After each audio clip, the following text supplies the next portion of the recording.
This is your Utica Comets pregame show with Eyewitness News Sports Director David Edelstein. Utica Comets Faceoff.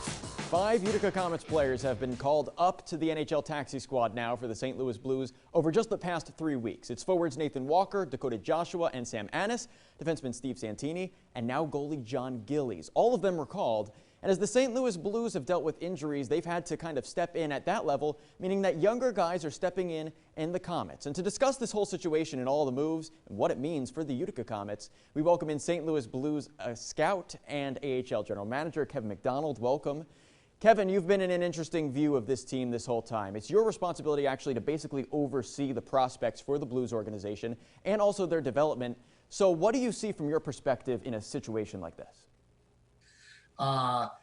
Dakota Joshua, like, you almost could make it into a movie someday. Like, what he's gone through over the last year, where he played at least 20 games in the East Coast League last year, was in and out of the San Antonio lineup, never, taken for granted he was going to see his name and play.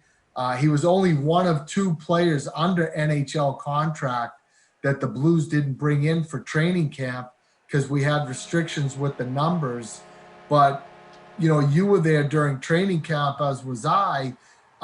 He caught everybody's eye just with his penalty kill ability. All of a sudden is like, holy cow, like there's something here.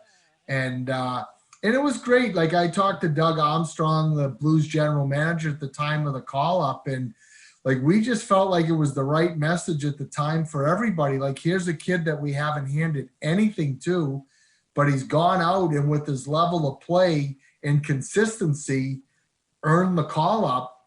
And, you've been at all the games. I don't even know if we've got him off the 4th line. Like, very rarely does a guy go from 4th line American League to 4th line NHL unless he's, more of a toughness player. But for Dakota, it's been great. And then we've asked him to switch positions and play center at the same time with his first NHL call-up. And, the pure joy on his face when he scored that goal on the bench, I mean, that gave a boost to our bench. It was great for everybody. So you're saying a player like Dakota Joshua, who has put in that work here with the Comets, then makes it to the NHL, scores his first goal in his first NHL game. He's kind of the example, and the other guys who have been watching him all season understand what that's like. So with 5 players now called up, that should allow other players to actually step up here and see what they can do. I'll give you probably the best example that comes to my mind right now is Hugh McGing.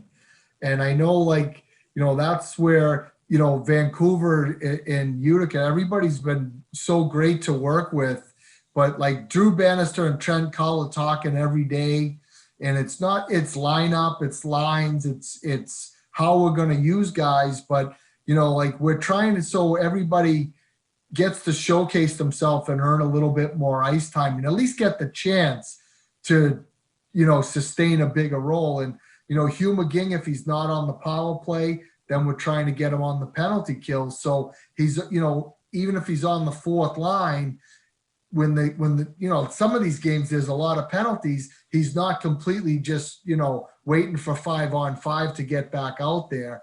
But he's also getting that experience because, it's what you find with Dakota. Dakota's a perfect example. Like, as a player in college, believe it or not, Dakota hardly ever got on the penalty kill.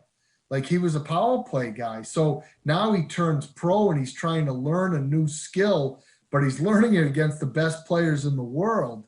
And it's not uncommon for that. Like, as you evolve and go up higher, like, you have to learn to be a Swiss Army knife and do more of everything, because just like Dakota switching to center, you never know what's going to be the one extra thing that gets you in the lineup that next night.